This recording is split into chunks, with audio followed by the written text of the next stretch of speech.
Bonjour, Jean-Luc Briand pour SolidWorks.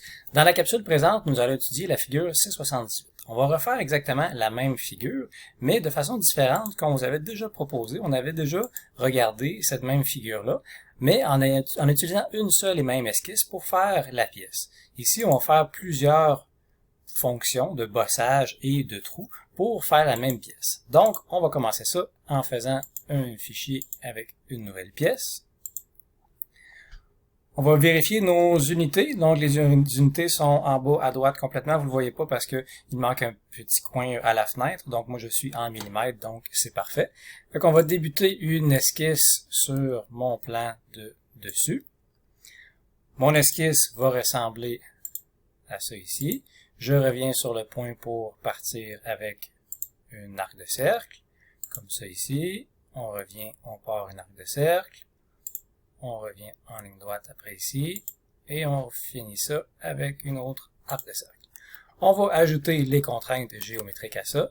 Donc, je veux que ça et ça soient tangents. Je veux que ça ici, la ligne droite, ainsi que l'arc, vous soyez tangents les deux ensemble. Et un autre avec lui et lui, on veut que ça soit tangent. Donc, si on regarde les petits points verts, on voit que tous les arcs de cercle, tout est tangent ensemble. On va dire que ce point-là et le point ici, on les veut horizontales. Que le point centre de la ligne ici avec le point centre qui est là, on les veut verticales. On va rajouter maintenant quelques cotes à ça ici. On va dire que le rayon ici est de 19. Pour avoir le rayon égal de l'autre côté, je vous dirais que l'idéal est de venir sélectionner les deux cercles, les deux arcs de cercle, pardon, et de dire à SolidWorks, que ça et ça, c'est égal. On va venir également mettre une cote de diamètre ici. Si on regarde, par défaut, étant donné que c'est une arc de cercle, SolidWorks est venu coter en termes de rayon. Si au lieu d'avoir le rayon, j'aimerais plutôt avoir un diamètre, je peux aller dans option d'affichage ici. Donc tout ce que je fais, c'est un bouton droit sur la cote, option d'affichage et afficher comme diamètre. Donc je vais pouvoir à ce moment-là venir coter comme si c'était un diamètre. Plus facile dans certaines situations que de coter un rayon et plus pratique. On continue, on ajoute une dimension ici, on avait 60 mm, et il nous restait une hauteur également à mettre entre le centre et ça ici. La hauteur dans ce cas-là est de 64. Lorsqu'on ne sait pas trop qu'est-ce qui manque à notre esquisse pour savoir, pour être 100% contraint, on essaie de prendre un point peut-être et de le bouger. Je peux voir que je peux bouger toute ma forme de gauche à droite et de haut en bas. Donc, il me reste tout simplement à fixer par rapport à l'origine.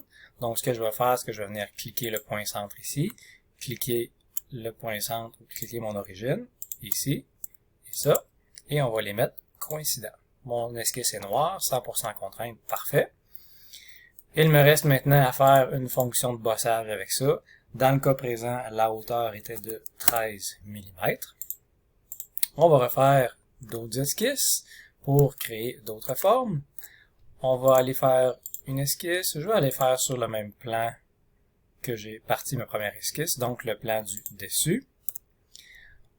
On va venir faire le petit bossage. Je vais toucher à mon arc de cercle ici et le centre va allumer tout seul, donc je vais pouvoir partir directement du centre ici. Et la seule chose qui va me rester à gérer après, c'est mon diamètre. Dans ce cas-là, le diamètre est de 25. Parfait. On va aller faire une fonction d'extrusion avec ça. La distance ici était de 16 mm, pas 163 mais 16 mm. Voilà. On va aller faire une autre esquisse encore, toujours sur le même plan.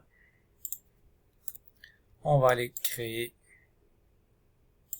un cercle, dont la valeur est de 48. Au niveau du diamètre. On va aller créer une fonction de bossage avec ça, dont la distance sera de 48 mm. Voilà.